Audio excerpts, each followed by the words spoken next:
Bien, vamos a dar comienzo a la sesión de la tarde. La primera conferenciante es la profesora Carmen Vázquez, que es profesora de la Universidad de Girona. Ha realizado estancias de investigación en lugares muy prestigiosos, en el Instituto de Investigaciones Filosóficas de la UNAM, en Northwestern University, la Universidad de Miami, etc. Y es autora de publicaciones importantes, como de la prueba científica a la prueba pericial, y una serie de papers también sobre estándares de prueba, prueba científica, etc. Y va a tomar la palabra en primer lugar, cuando quieras, Carmen. Gracias.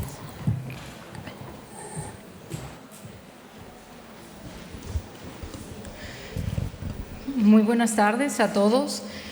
Una vez más, sean bienvenidos a Girona. Es realmente un placer para nosotros tenerlos aquí estos 3 días en este congreso por el que hemos trabajado mucho. Esperamos que sea de su agrado. Esta tarde hablaré sobre el perito de designación oficial a propósito del caso español. Ese es el título de la ponencia y en la ponencia trataré 4 temas fundamentalmente.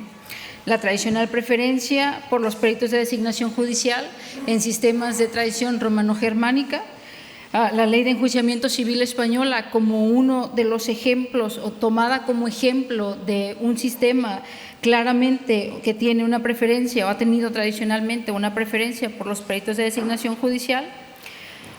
Después, la actividad gubernamental y jurisdiccional en la designación de ese tipo de peritos y luego el impacto de algunas diferencias que se plantean tradicionalmente entre el perito de designación judicial y el perito de parte.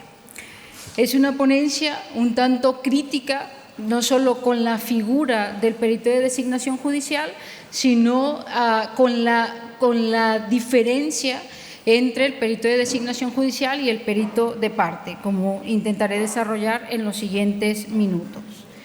La tradicional preferencia por los peritos de designación judicial en el Civil Law es claramente o ha sido tradicionalmente puesta de relieve en la legislación, incluso en los códigos modelo que se han desarrollado a veces para América Latina o para la tradición en general, la tradición romano-germánica.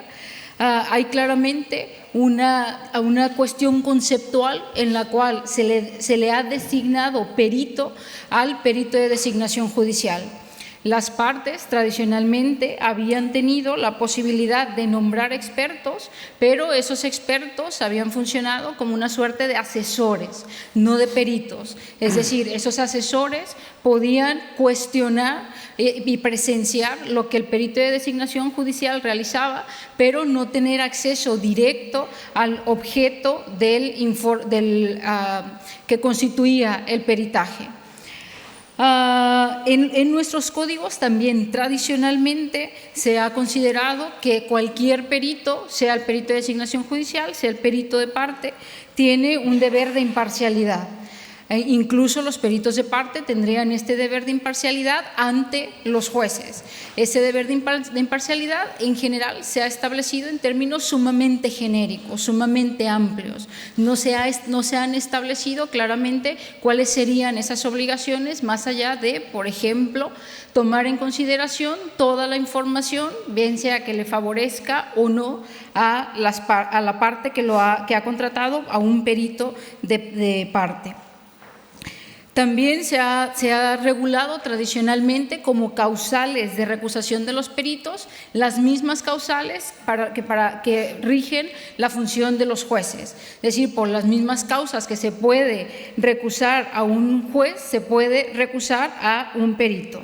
Ese es el escenario general. Evidentemente, cada legislación, cada sistema jurídico tendrá sus particularidades, pero diría que en términos generales podríamos asumir que tradicionalmente esta ha sido la legislación que ha regulado la prueba pericial en nuestros sistemas.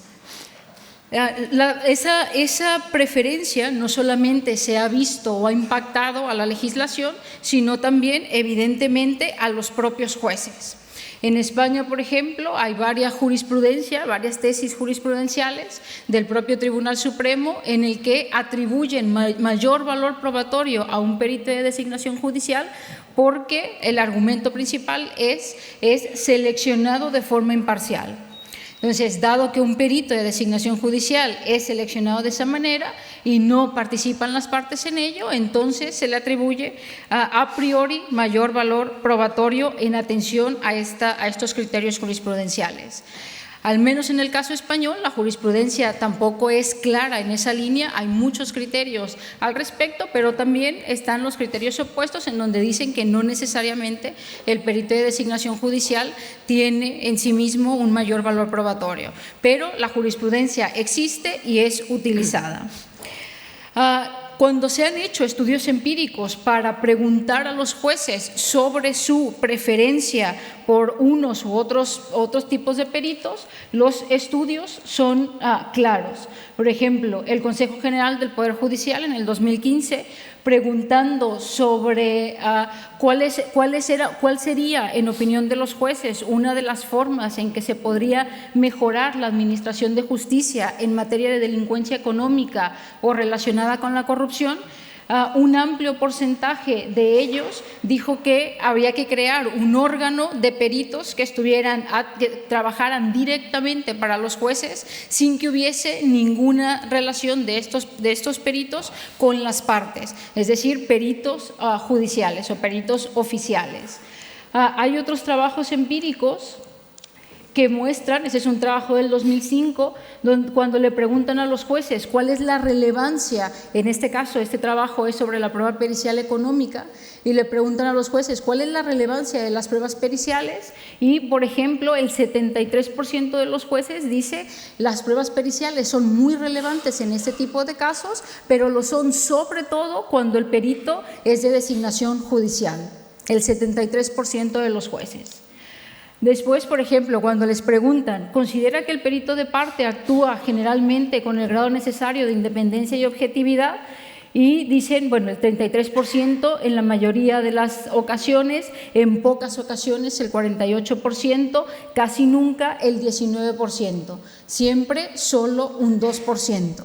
Entonces, hay estudios empíricos que muestran o que han mostrado, al menos en el ámbito español, que la preferencia judicial, más allá de los criterios jurisprudenciales que existen, está marcada o tiene un mayor ámbito de preferencia a los jueces con el perito de designación judicial. Los estudiosos del derecho procesal van exactamente por la misma línea. En España, no solamente en España, diría que a nivel europeo, al menos en el sur de Europa, ha habido tradicionalmente en la doctrina procesal toda una discusión sobre si el perito, considerando que el perito es el perito de designación judicial, es una genuina prueba o es un auxiliar del juez. Si se debería considerar a los expertos como un auxiliar del juez. Esta polémica llevó, por ejemplo, al legislador español en el año 2000, que es el año en donde se emitió la Ley de Enjuiciamiento Civil, a decir explícitamente que la prueba pericial era una genuina prueba y no era un auxiliar del juez. En todo este escenario, la doctrina, no solo la doctrina de tradición romano-germánica, también se puede encontrar muchas de estas referencias en la doctrina del common law en general, ha identificado tres líneas argumentales para atribuirle o para justificar esa preferencia judicial o legislativa del perito de designación judicial ante el perito de parte. Uno de ellos es la selección. El proceso de selección que se utiliza para elegir al experto que será el perito del caso cuando es judicial o cuando es de parte. En esa selección del perito también se discute la información que se le da al perito para que realice sus operaciones periciales. Bueno, la información que le dan las partes puede ser parcial, la información que le dan los jueces será siempre completa. El segundo argumento que se presenta para hacer una defensa del perito de designación judicial ha sido el aspecto económico. Las partes pagan a sus expertos mientras el perito oficial no es necesariamente pagado por las partes. Ya adelanto aquí que en el sistema español el perito de designación judicial puede llegar a ser pagado por las partes cuando las partes solicitan que el juez sea el que nombre al experto. Y el último argumento tiene que ver con la preparación que hacen los abogados de sus expertos. Es decir, se dice, dado que son los abogados los que eligen al experto, los que le dan la información, además de todo esto, también preparan adecuadamente para que favorezca el caso que quieran presentar. Entonces, son estos los tres argumentos y es este el escenario general en el que yo diría nos movemos en distintos niveles, en distintos grados, en el ámbito, nos hemos movido en el ámbito del civil law, en los sistemas de tradición romano-germánica. Es cierto que en los últimos años muchos países de esta tradición hemos tenido reformas procesales sumamente importantes en las que, al menos en algunos de estos países, se ha puesto mucho énfasis en el perito de parte y en algunos sistemas incluso se ha eliminado el perito de designación judicial. Pero, insisto, este panorama general me sirve solo a manera de llamar la atención respecto de la tradición, de dónde venimos. Ahora, el siguiente paso, la Ley de Enjuiciamiento Civil Española. Es una ley del 2000. En esta legislación, el legislador español dio un giro a la tradición romano-germánica, estableciendo cierta preferencia por el perito de parte. Dijo, cuando se tiene que tratar, cuando se tiene que introducir al proceso judicial prueba pericial, tiene que ser de designación de parte. Y redujo los supuestos en los que un perito de designación judicial podría tener lugar. Básicamente, cuando los litigantes no tienen recursos, por ejemplo, cuando el juez activa ciertos poderes probatorios y otros, entre otros tantos supuestos. Ahí pongo que hay que matizar esta preferencia inicial del legislador español, porque una de las críticas más fuertes que se le ha hecho al legislador español en materia de prueba pericial ha sido que la regulación sobre en qué momento se puede pedir una prueba pericial constituye todo un galimatías procesal, porque hay al menos 12 momentos procesales en los que se puede pedir una prueba pericial. Dentro de esos 12 momentos que ha identificado la doctrina, entre ellos, por ejemplo, Joan Picó, al menos en la mitad de esos momentos procesales, pese a la preferencia inicial del legislador, al menos en 6 de los momentos procesales, debe ser, si las partes solicitan un perito, ese perito será de designación judicial y no nombrado por ellas. Así que esa preferencia queda evidentemente muy matizada. Queda aún más matizada quizá en uno de los momentos procesales en donde se puede pedir, que es en el ejercicio de las facultades probatorias del juez al final del juicio oral, una vez que, digamos, el juzgador encuentra algunos problemas en el conjunto de pruebas que han sido admitidas y practicadas en juicio oral. Y, por ejemplo, tenemos este otro dato empírico en donde cuando se le pregunta a los jueces en qué momento procesal acuden con mayor prioridad al perito de designación judicial, ellos dicen exactamente que cuando los dos peritos de parte, cuando las conclusiones de los dos peritos de parte son contradictorias y entonces nombran a un perito de designación judicial para poder resolver sobre ese desacuerdo de los expertos. Obviamente allí el juez tiene un gran poder porque las pruebas ya fueron presentadas, las pruebas periciales ya fueron desahogadas y es en ese momento procesal en donde el juez llamaría a un nuevo perito que conocerá sobre el caso. Un siguiente matiz que me interesa hacer, que me interesa que tengan en cuenta, es que en lo que sigue, cuando hable de peritos de designación judicial, no me referiré a las instituciones públicas. Se puede hacer la distinción cuando hablamos de ese tipo de peritajes entre las instituciones públicas que realizan esos peritajes y los peritos, los expertos que circunstancialmente actúan como peritos en ciertos procesos judiciales. Creo que las instituciones públicas cuya labor es peritar tienen unos problemas distintos, a veces son problemas netamente económicos, a veces son problemas del personal que trabaja en ese tipo de instituciones, etcétera. Pero todos esos problemas, me parece, ameritan un estudio distinto. Entonces, yo no hablaré para nada de las instituciones públicas que realizan peritajes. Yo me referiré a aquellos expertos que hacen como perito circunstancialmente. Entonces, en ese escenario, en los peritos de designación judicial, el Tribunal Supremo Español ha hecho una distinción. Es decir, ¿cómo hacen los jueces la designación judicial del experto que va a conocer del caso? Y ha dicho el Tribunal Supremo, vamos a ver, hay que distinguir una actividad gubernamental y una actividad jurisdiccional.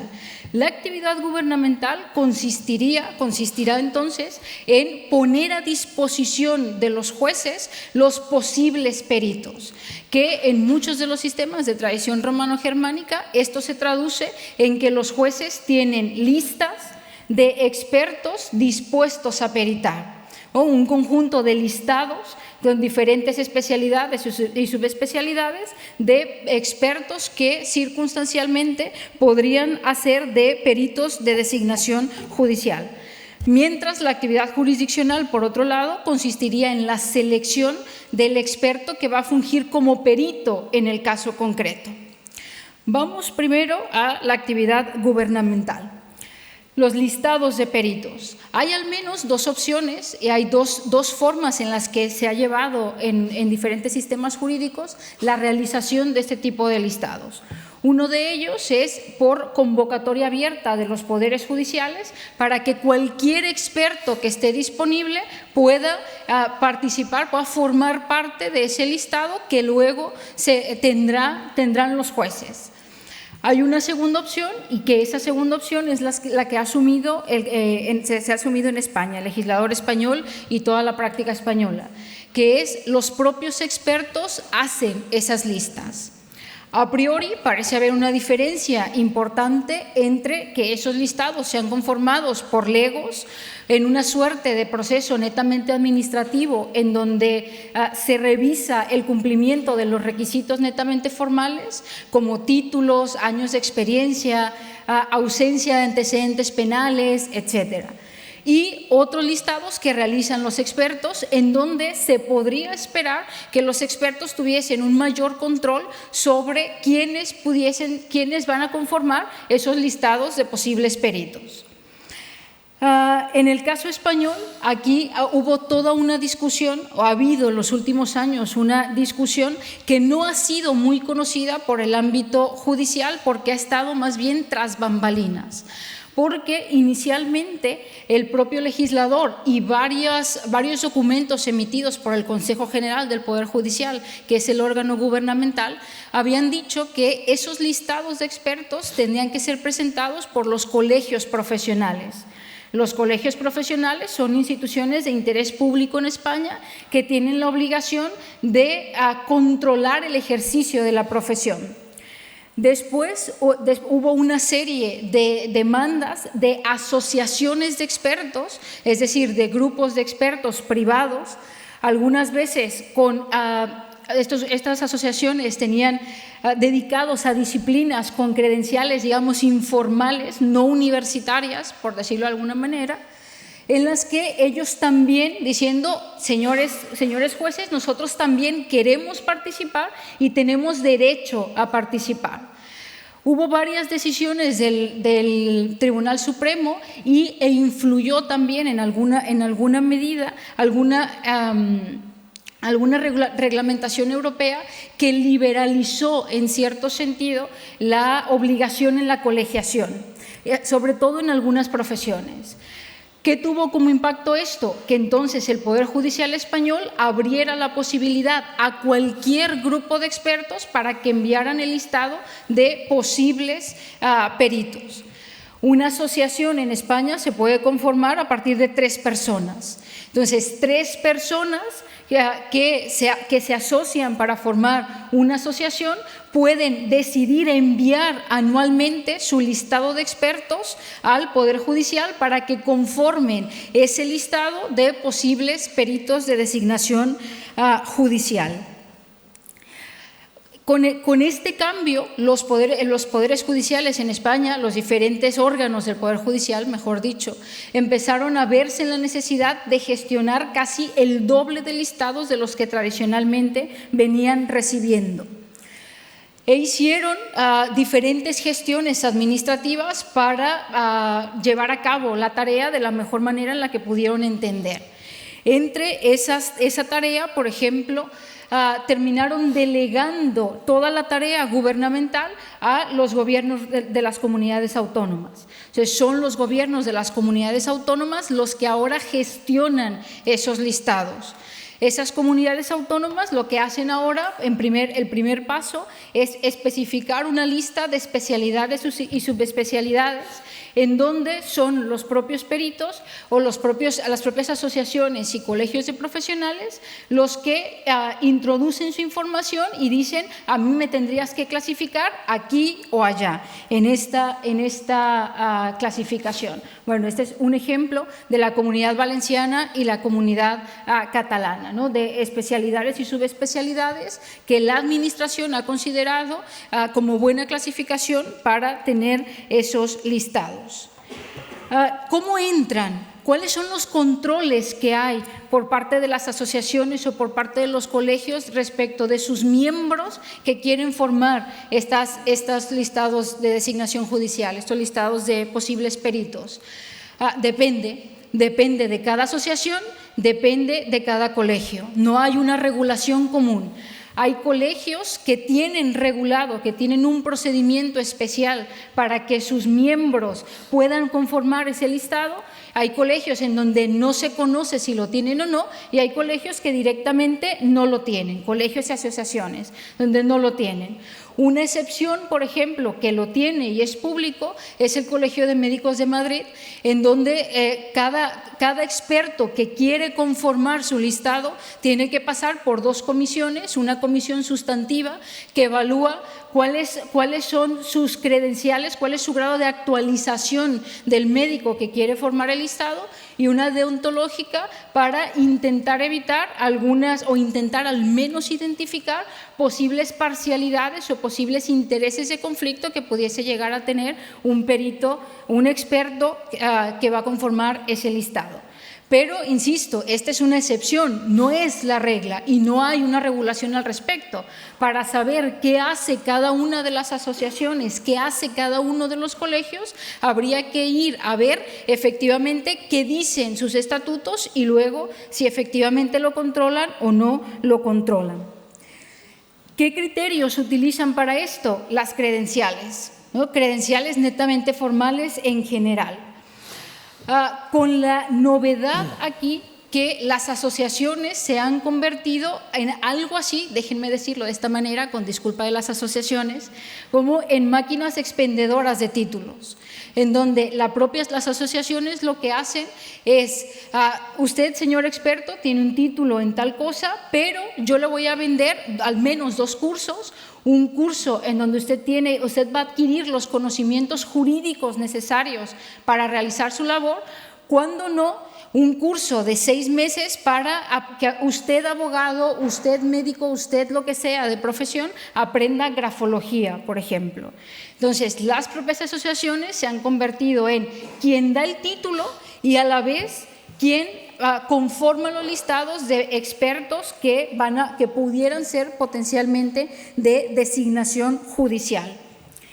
En todo este escenario, evidentemente, al menos en la actividad gubernamental, hay una dependencia tremenda respecto a la calidad de los expertos que conforman estos listados al grupo de expertos a los que ese sujeto pertenece. Dependemos amplia y fuertemente de los grupos. Y aquí me parece que es muy importante recordar al menos cierta parte de la experiencia estadounidense en materia de prueba pericial, que como sabemos es muy amplia y muy interesante la experiencia estadounidense en este sentido. ¿Por qué? Creo que una de las cosas básicas que nos ha enseñado la experiencia estadounidense ha sido el salto a los grupos de expertos. Es decir, tradicionalmente nosotros nos hemos enfocado para valorar las pruebas periciales o en nuestra preocupación por la calidad del conocimiento experto, nos hemos preocupado por intentar saber qué dice o qué hace el perito específico del caso concreto que estamos juzgando. Pero no hemos volteado a ver a las comunidades de expertos, que son las comunidades de expertos las que pueden darnos mucha de la información que necesitamos sobre la fiabilidad de los métodos y las técnicas que los expertos particulares utilizan. Pero evidentemente, cuando estoy hablando de hay que voltear a ver a los grupos de expertos, no me estoy refiriendo a que volteemos a verlos y toquemos su puerta una vez al año pidiendo un listado de sus miembros que estén dispuestos a peritar. Deberíamos pedirles algo más como por ejemplo lo que acabo de decir, información empírica sobre los métodos y las técnicas que están utilizando. Ahora, es cierto que los grupos de expertos podrían darnos mucha de esta información, pero no nos resuelven todos los problemas de la prueba pericial, porque si bien es cierto que nos pueden brindar información empírica sobre la fiabilidad de aquellos métodos y técnicas que emplean los peritos particulares, siempre vamos a necesitar saber y valorar judicialmente qué hizo el experto en el caso concreto. No solamente me basta con tener información empírica sobre la fiabilidad del método y la técnica, sino si fue aplicada adecuadamente en el caso concreto. Así que recurrir a los grupos de expertos es un paso, pero no me libera de todos los problemas. Tampoco me libera del problema de aquellas áreas más controversiales.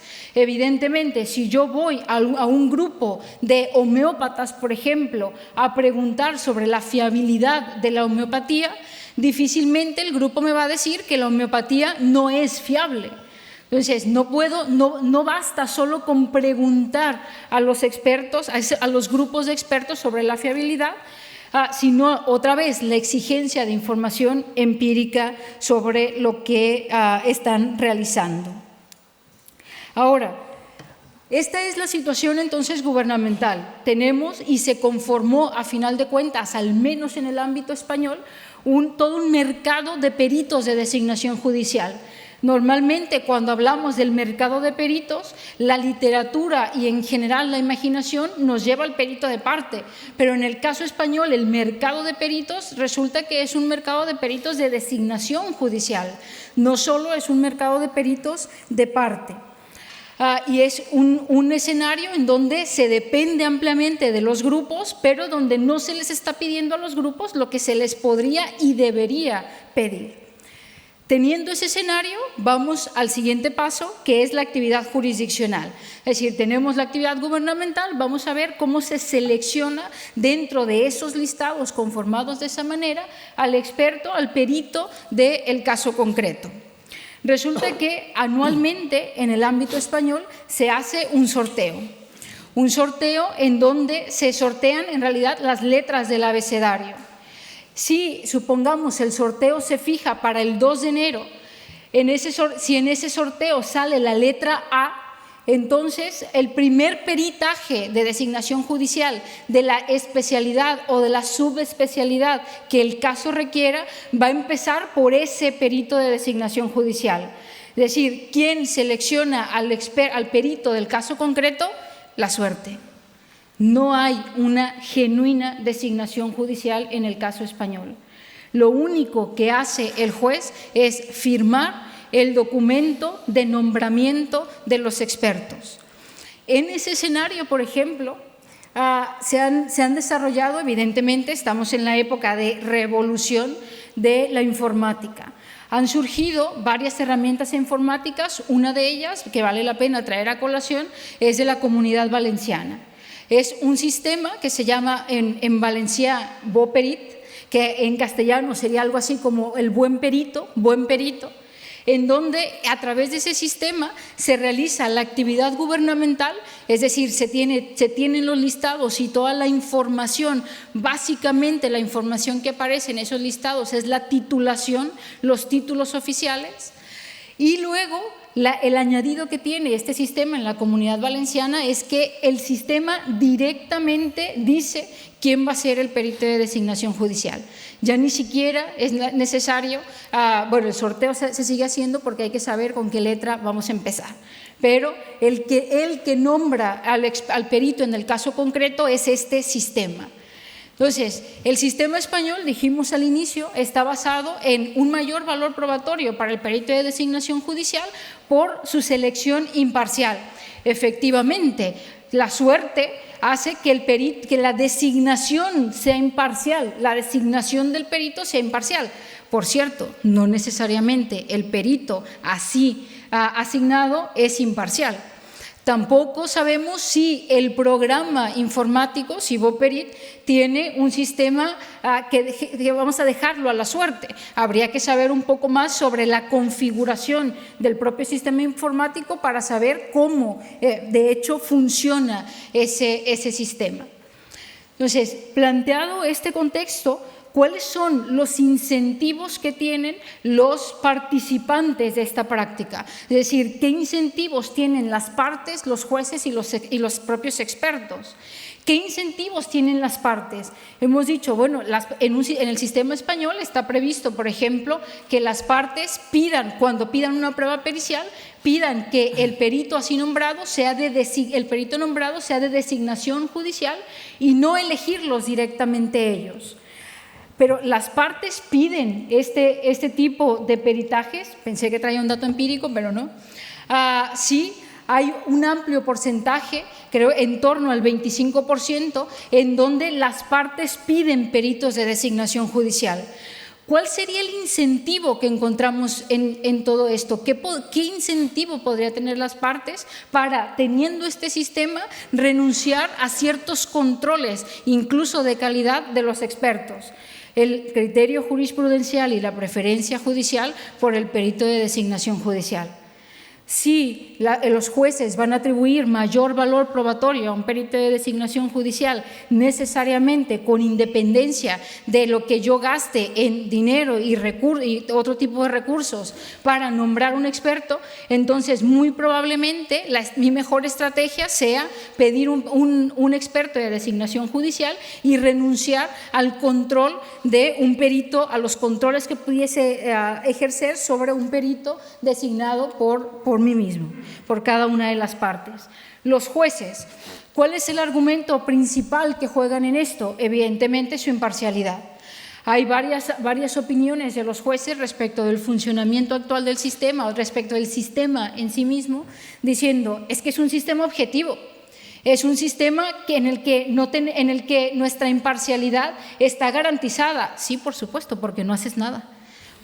Te han quitado absolutamente toda la actividad jurisdiccional. Ahí ya no participan los jueces, evidentemente, de esa manera, o si es una decisión que termina siendo a la suerte, evidentemente la imparcialidad judicial está garantizada.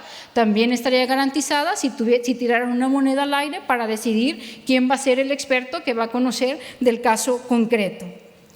Los expertos, ¿qué incentivos tienen? Todos los incentivos que tienen son para seguir básicamente como están. Evidentemente tienen la mejor de las posiciones porque son ellos quienes tienen absolutamente todo el control sobre quiénes van a conformar esos listados.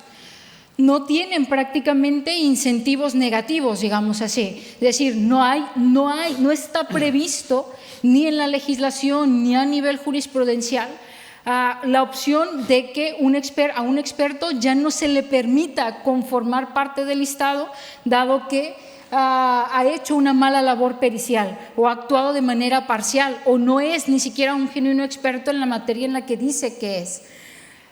Podríamos aludir, por ejemplo, aquí al Código Penal y pensar en las posibles sanciones que se establecen para los peritos que hacen malos peritajes, pero también ahí la legislación y la jurisprudencia es muy exigente hacia los peritos. En el ámbito español, por ejemplo, no exigente, es muy poco exigente hacia los peritos. En el ámbito español, por ejemplo, hay un caso que me parece muy representativo de esto, en donde el propio Tribunal Supremo, una de las partes se queja del perito, dice que el perito, que era una psicóloga, que la psicóloga va mucho más allá en su informe pericial de lo que es su expertise o incluso de la información que ella tenía para fundar su prueba pericial. Y el Tribunal Supremo termina diciendo no hay ninguna razón para culpar a la experta porque está haciendo uso de su libertad de expresión. Entonces, no hay ningún incentivo negativo para los expertos para limitar esa actividad que realizan los expertos de designación judicial o quienes participan como expertos de designación judicial. Y volvamos, para ya ir terminando, volvamos con los 3 puntos con los que empezaba la charla. Es decir, esos 3 puntos en donde yo hacía referencia a las distinciones que se han identificado para soler atribuirle o pretender atribuirle mayor valor probatorio a un perito de designación judicial que a un perito de parte. La primera de ellas, la selección imparcial.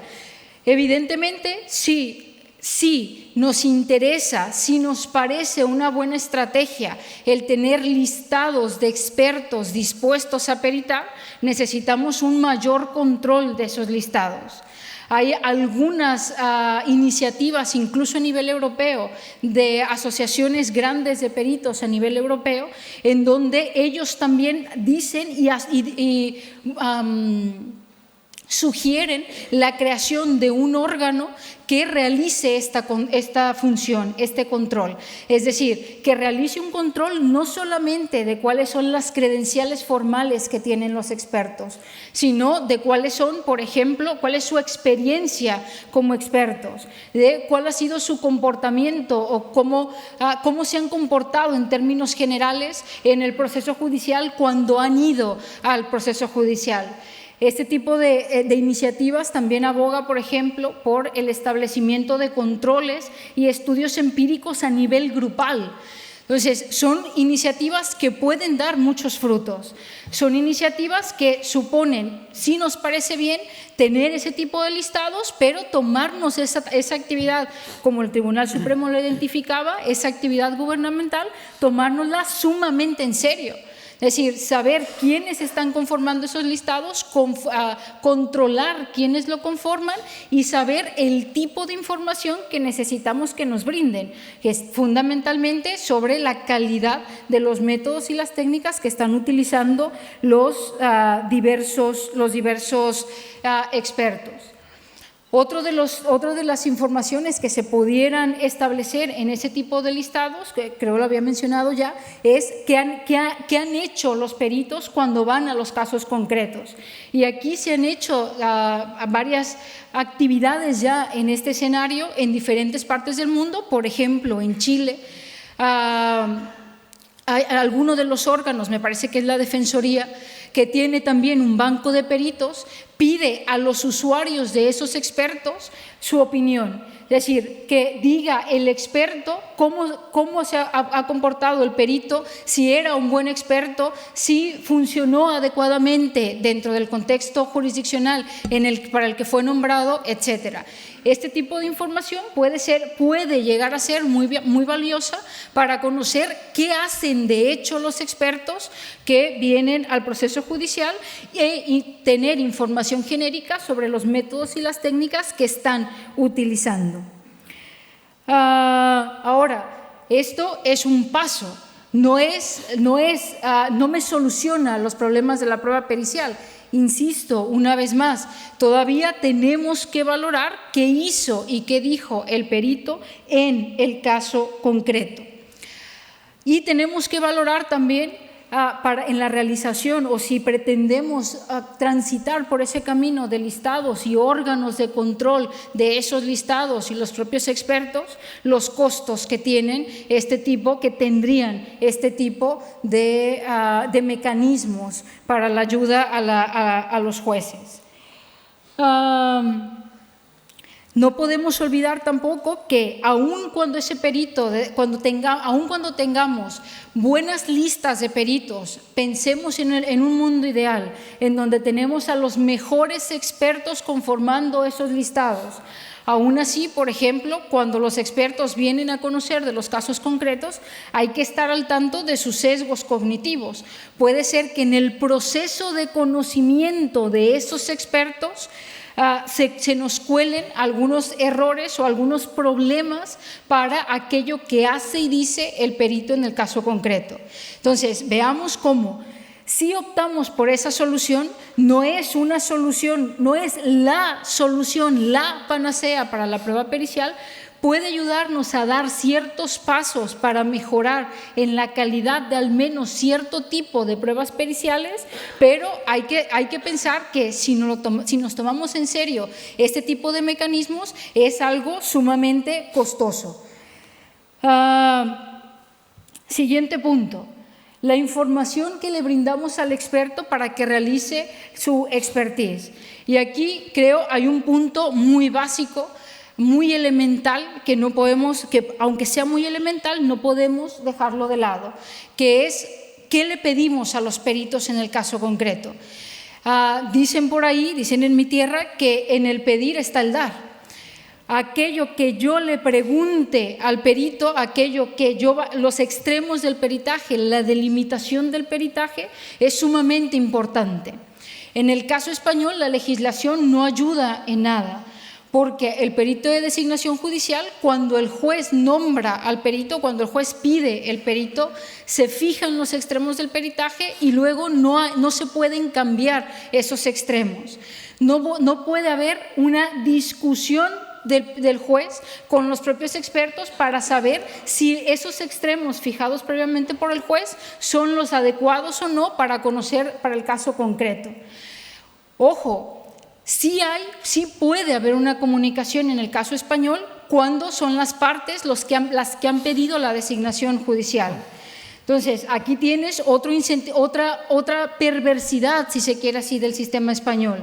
Es un perito de designación judicial, pero en cambio los controles que puede haber los tiene la parte y no los tiene el propio perito, no los tiene el propio juez, perdón. Las partes pagan y las partes también contribuyen en la determinación de esos extremos periciales. Un punto más en este sentido.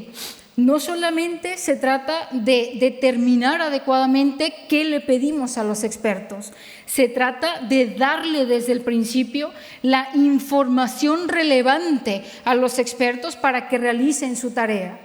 Y aquí las reformas procesales actuales, creo, están dando pasos en esa línea, en la línea de intentar empezar los procesos judiciales con la mayor información posible, con una información completa que permita a los expertos, o darle información a los expertos completa para la realización de sus pruebas periciales. Hay varias herramientas aquí que se han debatido y se han implementado en algunas legislaciones, como por ejemplo el discovery, que ha sido traducido como el descubrimiento probatorio, ¿no? Ese tipo de herramientas que incentivan que desde el principio tengamos información, la información completa, la información relevante completa, por supuesto que va a contribuir para que las pruebas periciales sean mejor o se realicen mejores pruebas periciales, dado que el experto tendrá la mayor información disponible.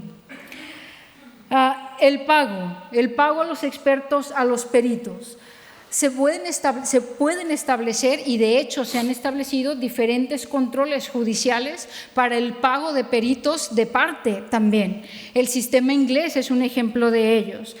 El profesor Ron Allen también ha propuesto en la reforma de la que se hablaba por la mañana, creo que era Tanzania y China, una de las propuestas que él hace es que se puedan controlar cuáles son los pagos o se explicite qué se le va a pagar a los expertos, cuál es el pago que las partes han ofrecido a los expertos. Por supuesto, podemos controlar el pago que oficialmente se le hace a los expertos. No podemos controlar el pago que extraoficialmente se le hace a los expertos, pero no lo podemos controlar ni cuando el perito es de designación judicial ni cuando el perito es de parte. En esto es igual. Entonces, se podría regular este tipo de cuestiones.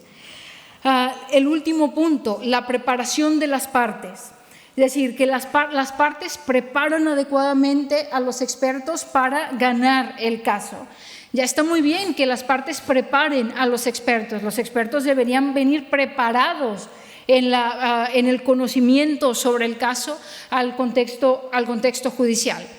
Y aquí suele haber una preocupación muy generalizada respecto de la capacidad que tienen nuestros jueces para poder valorar racionalmente el conocimiento experto. Y se ha hecho un cuestionamiento muy amplio. De hecho, cuando uno habla sobre prueba pericial, es como la pregunta obligada. ¿Son nuestros jueces capaces de valorar la prueba pericial?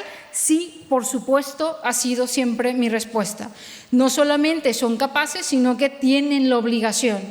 Si consideramos que no son capaces, deberíamos tener información empírica, si es que la puede haber, que muestre esa incapacidad, y si finalmente concluimos que son incapaces, entonces en realidad deberíamos apartar a los jueces incapaces de realizar la labor que les corresponde.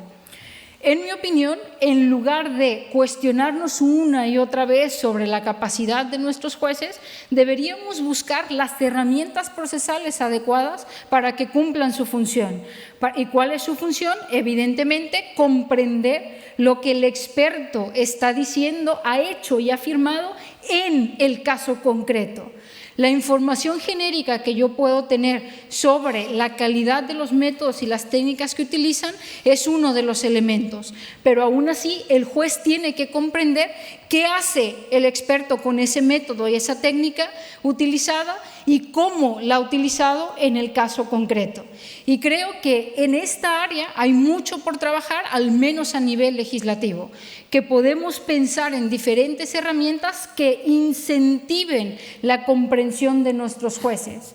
El hecho de que en nuestros sistemas hayamos estado tan apegados a un sistema, al perito de designación judicial, pese a todos sus problemas, como en el sistema español, ha incentivado que no se consideren, por ejemplo, o que se considere, mejor dicho, los desacuerdos entre los expertos como una cuestión, como una señal inequívoca de que uno de esos dos expertos está siendo parcial, cuando podría haber desacuerdos genuinos entre los expertos. Nuestros sistemas lo que han hecho ante los desacuerdos es intentar darle la vuelta al desacuerdo, y en muchos sistemas se prevé, por ejemplo, el perito tercero en discordia o un tercer experto, como en el caso español también, en donde ante un desacuerdo de dos expertos lo que haces es nombrar un tercero, y muchas veces, como en el fútbol, decides 2-1, decides por mayoría, se decide por mayoría, lo que es absolutamente irracional. Deberíamos buscar mecanismos para intentar aprender algo de ese desacuerdo, digamos así. ¿Qué quiere decir esto? Que el juez intente comprender el desacuerdo. Y en esto, por ejemplo, podríamos tener, que no en todos los sistemas está previsto, juntas entre los expertos. Juntas o careos periciales, en donde esos careos, antes del careo, previamente, como en el sistema inglés, haya un informe de los propios expertos que desacuerdan, diciéndole al juez en qué desacuerdan, con lo cual delimitando la tarea que luego el juez tendrá que realizar a la hora de intentar comprender el desacuerdo entre los expertos. Podría pensarse también, por ejemplo, en metaperitos, pongámosle esa etiqueta. Metaperitos, ¿qué harían estos metaperitos? Cuando hay un desacuerdo muy profundo entre dos expertos, ese perito podría informar al juez sobre el desacuerdo, no dando una nueva prueba pericial, no introduciendo más información al proceso judicial, que muchas veces lo único que introduce es más ruido que racionalidad, sino informando al juez sobre el concreto desacuerdo que existe. Si la incomprensión del juez es básica, es de conceptos, digamos así, porque se trata de una materia sumamente compleja, podríamos pensar, por ejemplo, como se da en Estados Unidos, en los Technical Advisor, en los que son expertos que vienen antes de las pruebas periciales, le informan al juez sobre las nociones generales sobre la materia, para que luego el juez pueda comprender mejor lo que los peritos de parte o los genuinos expertos, los genuinos peritos que van a participar del caso y van a decir algo sobre el caso, entonces el juez pueda comprender mejor lo que estos afirman. No siempre necesitamos este tipo de herramientas, son herramientas que pueden ser excepcionales, que en algunos casos necesitamos de estas herramientas. En otros casos basta con que nuestros jueces puedan adoptar una actitud más activa en el contradictorio, preguntando a los expertos las dudas que les surge a partir de lo que los expertos están afirmando. Todas estas cuestiones, todas estas herramientas para paliar, digamos así, o para incentivar la comprensión de los jueces, que permita paliar la preparación que pudieran hacer las partes de sus expertos, haría entonces que no nos interesemos tanto o no sea una diferencia tan tajante, tan relevante, si el perito es de designación judicial o el perito es de parte. Creo que estos 4 puntos que están aquí pueden ser regulados de tal manera que, siendo los 4 puntos importantes como lo son, sean importantes a tomar en cuenta para reconstruir el sistema que actualmente regula la prueba pericial, en el que no nos basemos en la diferencia entre si el perito es designado por el juez o si el perito es designado por las partes, sino que nos centremos en lo que los expertos están afirmando en el caso concreto y en valorar adecuadamente ese tipo de afirmaciones.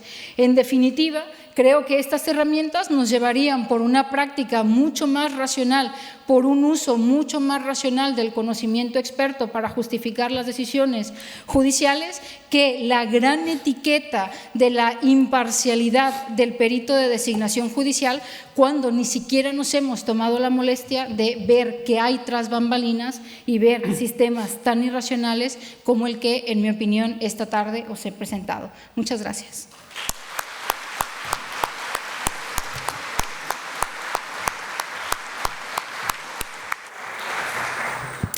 Muy bien, vamos a abrir el debate. Tenemos... ¿Aló? Sí. Para el nuevo panel me presento nuevamente. Yo soy Telmo Molina, soy juez penal en Ecuador. Sí, yo tengo una pregunta con respecto a la prueba. Perdón. Sí, tú has hablado sobre la prueba, sobre los peritajes en materia civil, si no estoy equivocado, pero sí quisiera que nos des información con respecto a la prueba en materia penal aquí en España, porque en Ecuador, para mi criterio, existe una sobrevaloración del testimonio del perito versus el informe pericial. Sí, el informe pericial ha llegado a un punto en Ecuador en el que se le inadmite como prueba, sí, y exclusivamente el perito tiene que acudir a la audiencia sin necesidad de que lleve su peritaje. Sí, entonces yo quisiera conocer aquí en España cuál es la relación que existe entre el informe pericial y el testimonio y cuál es el estándar de valoración del peritaje aquí en España. Gracias. Gracias. Todo el sistema del que hablé es a partir de la ley de enjuiciamiento civil, pero se ha expandido a otras jurisdicciones, no solamente, aun cuando ha tenido origen en la Ley de Enjuiciamiento Civil, hay una expansión de este sistema para otras jurisdicciones, siempre y cuando se hable de peritos circunstancialmente elegidos como tales. En materia penal, lo que sí hay en general en España es mayor incidencia de los peritajes realizados por las instituciones públicas. Hay muchas de las pruebas periciales que se realizan en materia penal tienen que ver también por el tipo de delitos que se juzgan con en mayor porcentaje en España, tiene que ver con la labor que realizan las instituciones públicas y no los peritos elegidos circunstancialmente. ¿Cuál es el estándar que se utiliza para la valoración de las pruebas periciales? Bueno, no hay uno solo. La jurisprudencia española y también la doctrina española ha identificado listados cada vez más amplios de diferentes criterios para atribuir valor probatorio a las pruebas periciales, se trate de materia civil, se trate en materia penal o en cualquier jurisdicción. Entre esos listados, entre los criterios que hay en esos listados, hay cuestiones de este tipo. Es decir, está si el perito ha sido designado por una de las partes, quién le ha brindado la información, cuán completa es la información que ha sido considerada por los peritos. Ahora no me acuerdo del siguiente. Bueno, estos cuatro criterios de los que hablaba son también utilizados para atribuirles valor probatorio a las pruebas periciales.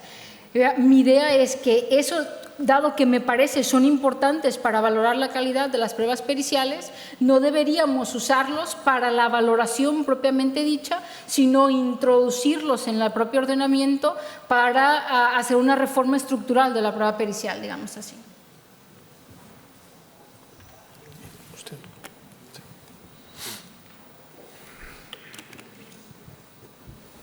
Gracias, profesora. Yo soy Ricardo León Pastor, vengo de Perú. En la actividad profesional que hago también integro tribunales arbitrales nacionales.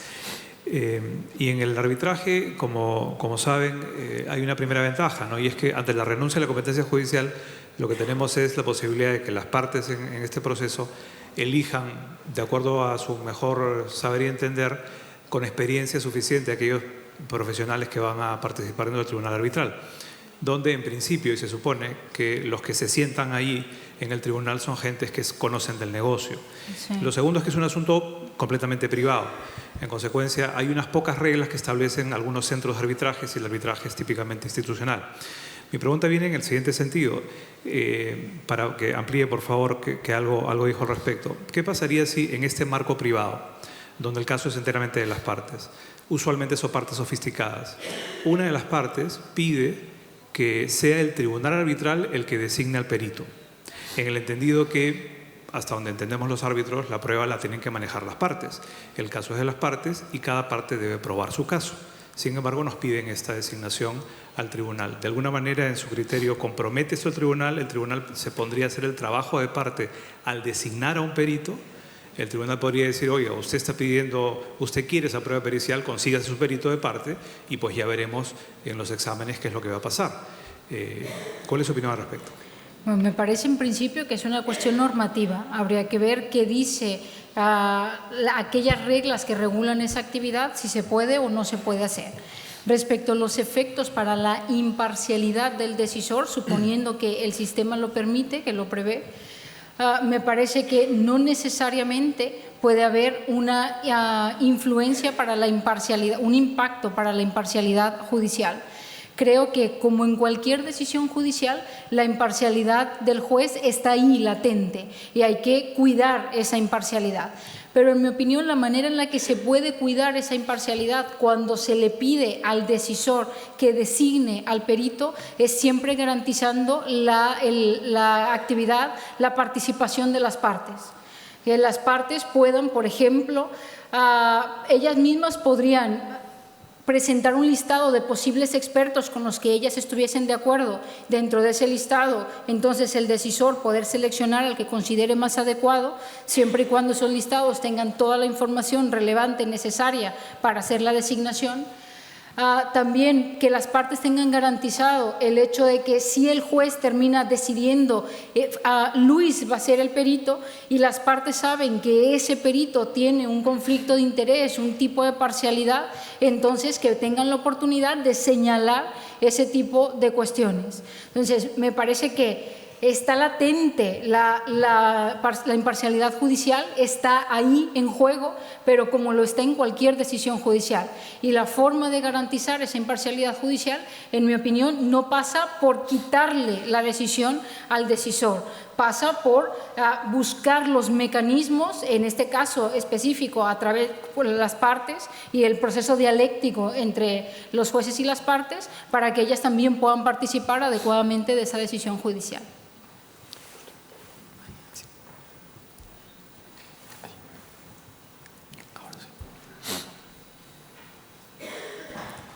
Sí, doctora. Emilio Alvarenga, de Córdoba, por la Universidad Nacional de Córdoba. Quisiera transmitirle otra realidad, como puede ser la de Córdoba dentro de Argentina. Nuestro país es federal, tenemos una jurisdicción provincial, 24 provincias y un estado federal. En Córdoba local, los peritos son designados por sorteo y cada parte propone su perito de control. En el orden federal lo elige el juez, ya no es por sorteo. Pero el problema, al menos en el proceso civil patrimonial al que me voy a referir, es un problema práctico que es muy difícil encontrarle solución y se refiere precisamente a los pagos extra proceso. Es decir, y creo que esto debe ser universal, ¿no? No tiene solución eso, porque si bien se puede crear, y existe en Córdoba un cuerpo forense, de peritos forenses, cuando hay perito oficial, tanto el perito oficial como el perito de parte reciben la contribución de parte a los fines de hacer un dictamen dirigido a su parte, es decir, que favorece su parte. Ese es un problema que creo que es de muy, muy difícil solución, porque en los pleitos patrimoniales el Estado no puede hacerse cargo de tomar y designar a todo un equipo forense para solucionar los problemas de los sujetos particulares. O decir, crear un cuerpo de peritos a sueldo. Puede ser para los casos que terminan, y en Córdoba también sucede, terminan en sede penal porque los peritos son denunciados penalmente por haber falseado la verdad de los hechos. Entonces ahí sí se nombra un perito forense. Pero en los demás casos quería hacer hincapié en que el tema del pago extrajudicial es un tema que perjudica gravemente la pericia y compromete seriamente el servicio en los pleitos patrimoniales, reitero. No, nada más. Bueno, estoy totalmente de acuerdo. Como dije en la ponencia, me parece que los controles que se pueden establecer sobre el pago que se le da, sea al perito de designación judicial, sea al perito de parte, son siempre oficiales y lo extrajudicial queda fuera. Y es muy difícil controlarlo. Totalmente de acuerdo.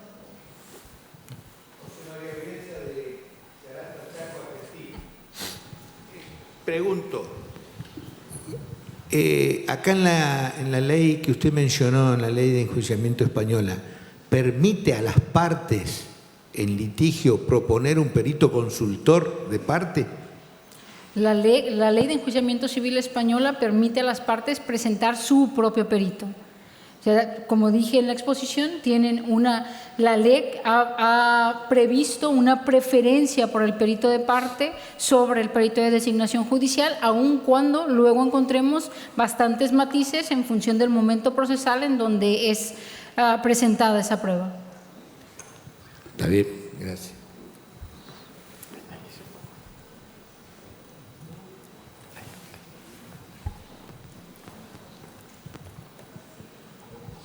Buenas tardes, doctora. César Proaño, juez en Perú. Concuerdo que la realidad latinoamericana es muy distinta. Hay mucha incredibilidad por los dictámenes periciales. El controlar los pagos extraprocesos son indudablemente muy difíciles. Pero, por ejemplo, ¿qué le parece a usted adoptar posiciones desde la judicatura para poder verificar anualmente la labor de estos peritos. Es decir, un cuestionario, un memorándum a todos los jueces de una corte superior, verificando la actuación de ciertos peritos. Dado que ante la inconcurrencia, dilación, mala fe con la que se actúan en los procesos, puedan ser los propios jueces quienes evalúen ello y que sea a su vez uno de los requisitos a tomar en cuenta por los colegios profesionales. En ese sentido también, ¿no cree usted que el Poder Judicial, que la Judicatura debería poner, además de los controles que establecen los colegios profesionales, controles internos para que ese listado pueda ingresar a los sistemas de selección? En el Perú hay un sistema de selección que lo hace el juez vía su computador. Pero como usted lo ha afirmado en su ponencia, los demás controles sobre su calidad, sobre su experticia, sobre su buena fe, no operan en esta realidad latinoamericana. Gracias. Sí, me parece muy importante ese tipo de información y de hecho he escrito al respecto. Creo que es información que es muy fácil tenerla, dados los sistemas informáticos actuales, y que puede ser muy relevante tenerla. Ahora, lo que también considero es que hay que andarse con cuidado con esa información y no podemos atribuirle consecuencias a los expertos, por ejemplo, solo a partir de la opinión de uno de los jueces.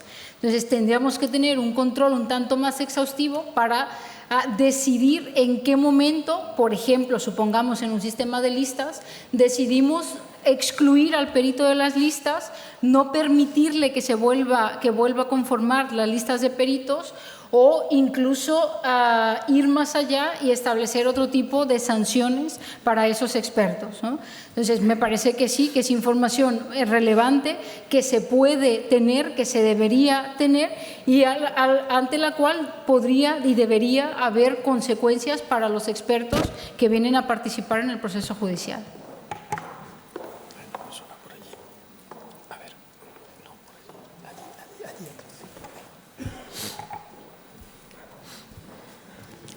Pablo Rapetti es mi nombre.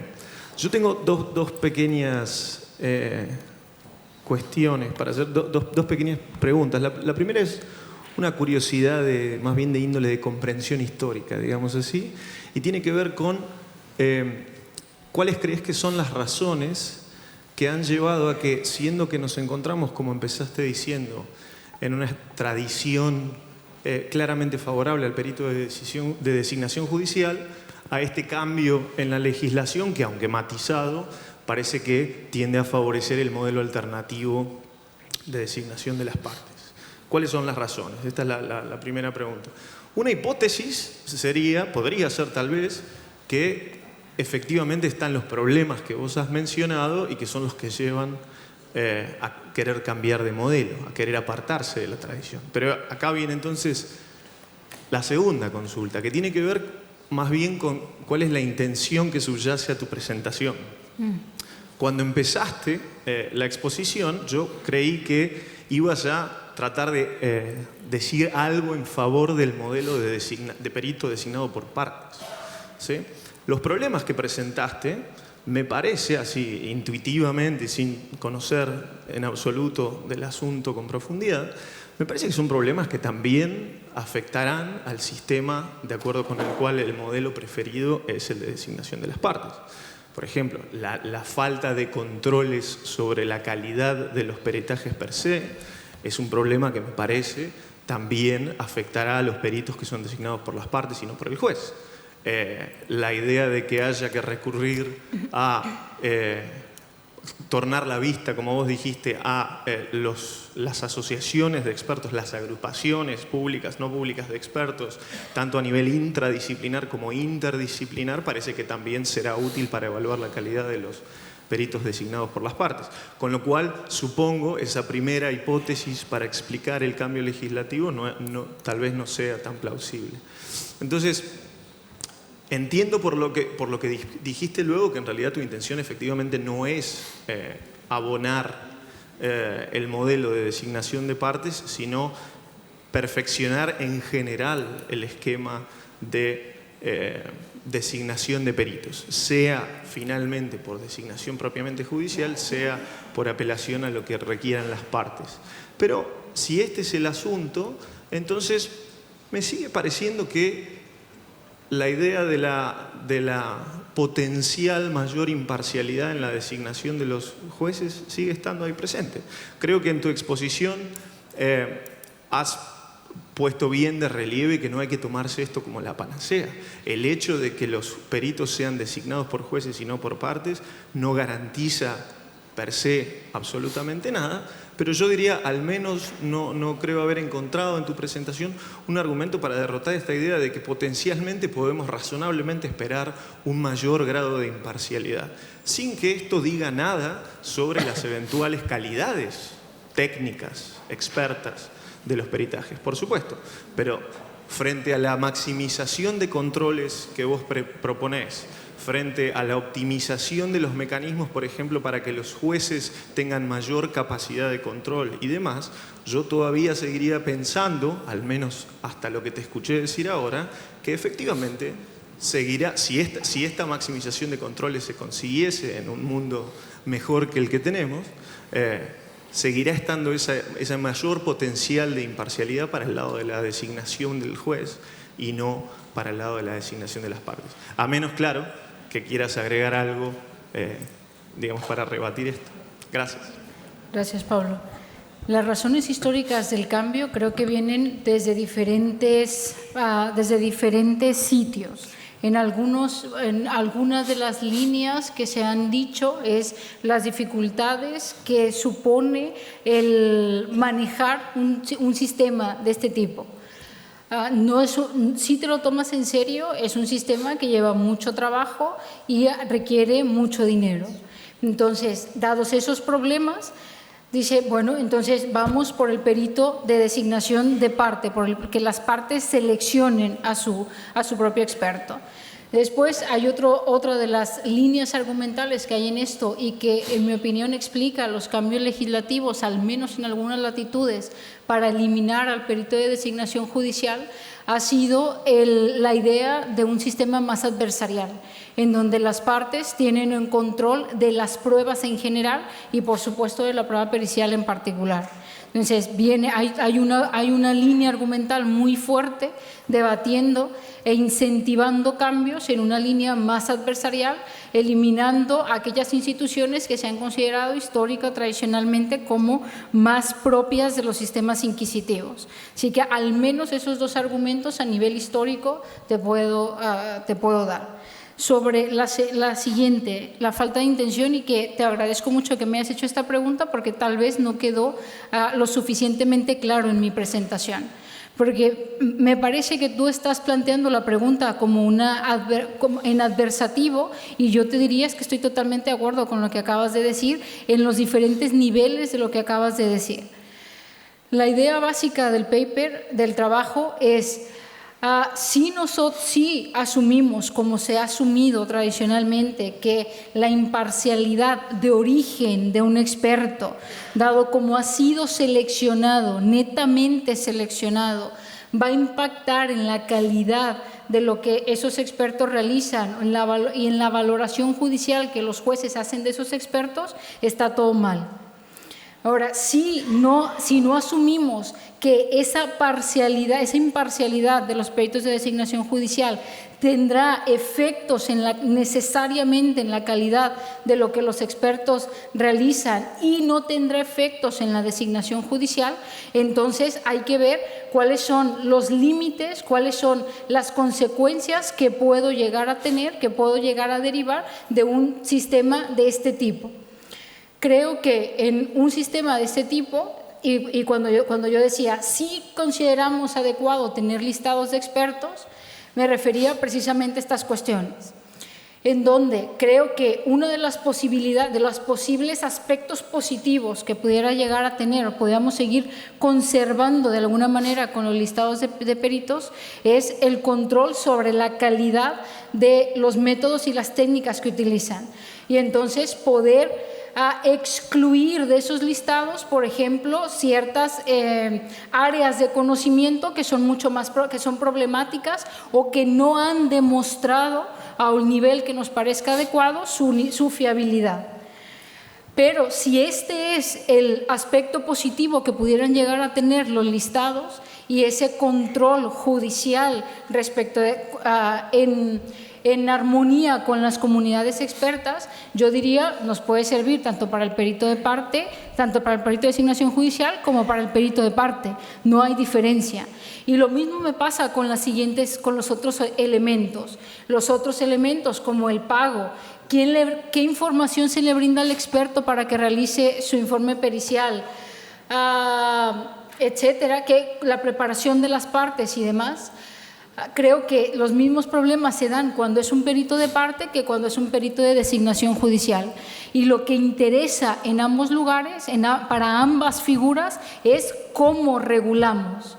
¿Cuáles son, en lugar de hablar, por ejemplo, de un genérico deber de imparcialidad de todo perito ante el juez, establecer claramente cuáles son los deberes y incluso las facultades que tienen los expertos en su relación con los jueces? En esta línea, por ejemplo, vuelvo a aludir al sistema inglés, en donde para establecer los extremos del peritaje y para recabar toda la información relevante que el experto debe tomar para realizar su peritaje, puede pedir una reunión con el juez y puede decirle al juez cuáles son las dudas que tiene antes de realizar cualquier operación pericial.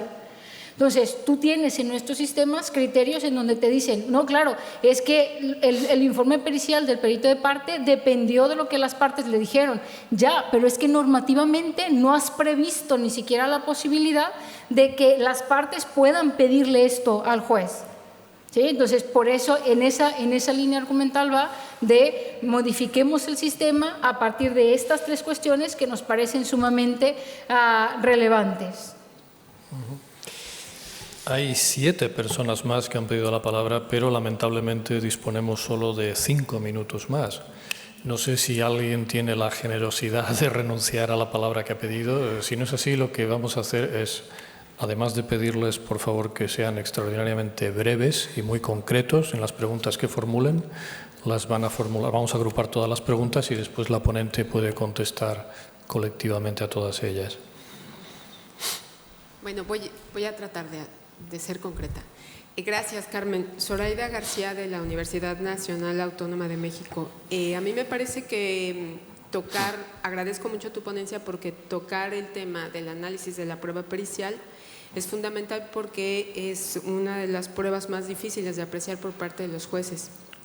El esquema que nos has explicado que existe aquí en el Código Civil o en la Ley de Judicialización Civil Española se parece mucho a lo que sucede en México, pero mi pregunta se concreta en esto. Si bien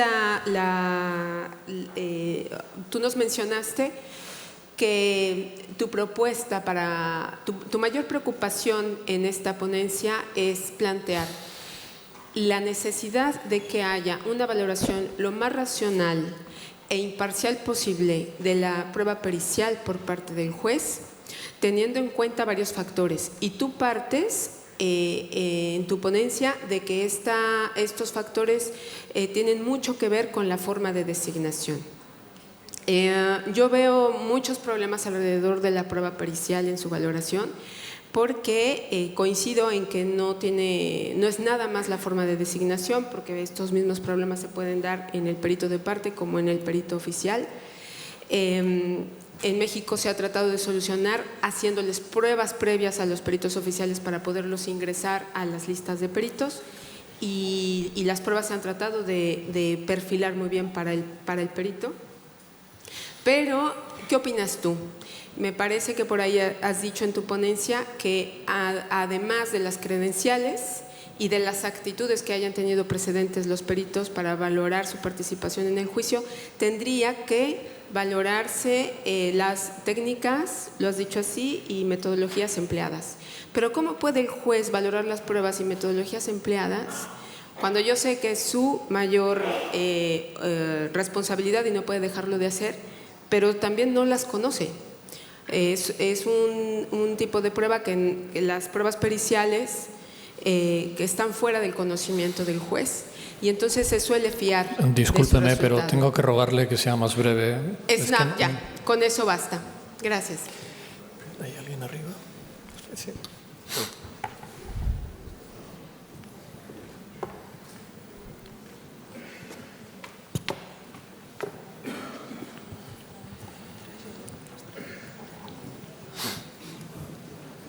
Hola Carmen, Piero Matei de la Universidad de Girona.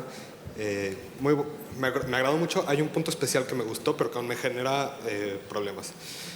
Básicamente tienes la idea de decirle a los jueces, involúcrense más en el conocimiento de los peritajes, no simplemente asuman a los peritos, ni siquiera a los de parte, ni siquiera al judicial. Traten de involucrarse en el conocimiento y así, a partir de que ustedes se involucren, decidan.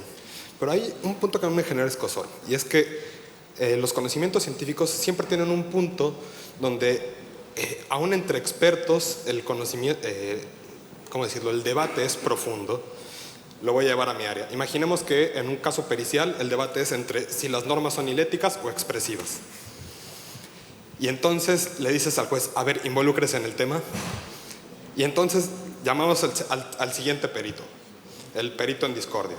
Podría irse por la versión elética o la expresiva. Igual, en realidad no está haciendo nada. E inclusive podría haber un perito en discordia que aún genere mayor problema. Puede llegar el perito en discordia que llamaré Guastini, que diga, esta distinción no tiene sentido.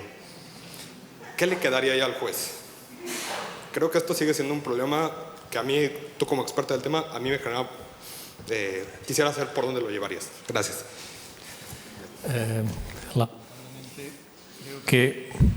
Creo que no tenemos tiempo para que el resto de las preguntas que se habían pedido puedan ser formuladas, así que vamos a concluir con la respuesta de la ponente a las dos preguntas anteriores. Lo siento. Zoraida, yo tengo una concepción de los jueces, creo, distinta a la tuya. Me parece que si nuestros jueces profesionales son repeat players, están constantemente decidiendo casos, y no me creo que nuestros jueces desconozcan las metodologías y las técnicas que suelen estar presentes en un proceso judicial. También creo que en esa línea debería haber más formación judicial respecto de los métodos y las técnicas que están continuamente presentes en el proceso judicial. Que no basta con que nuestros jueces sepan, tengan cursos todo el tiempo de derecho y no, por ejemplo, en materia en cuestiones generales de prueba genética que constantemente valoran en los tribunales. Creo que hay que delimitar adecuadamente cuando se habla de prueba pericial y decir que al proceso no entra todo el conocimiento experto, no tenemos los problemas de cualquier conocimiento experto, suelen entrar pruebas periciales muy determinadas de áreas más o menos delimitadas y hay que centrarnos en ellas. Y el juez tiene que valorar además lo que hacen y dicen para el caso concreto. En materia más amplia, sobre la fiabilidad de los métodos y las técnicas, por eso creo tenemos que incentivar mucho los puentes con las comunidades expertas, porque solamente ellas pueden hacer la investigación que se necesita para decirnos cuál es la fiabilidad de aquello que hacen y que utilizan los expertos en particular. Piero, sobre los desacuerdos entre los expertos. Por supuesto que si tienes un desacuerdo entre en un área de conocimiento, y esto pasa mucho, por ejemplo, en la psicología, seleccionar a un experto de un área determinará el caso, determinará cómo va a ser resuelto ese caso.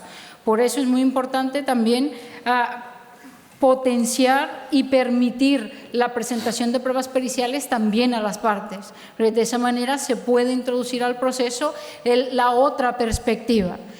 Cuando tienes ese tipo de desacuerdos en el proceso judicial, entonces me parece, y de eso esta era la última parte de mi ponencia, no tenemos que huir de ellos, sino intentar ver si podemos obtener información sobre ellos que nos permita atribuirle mayor valor probatorio a una pericia u otra.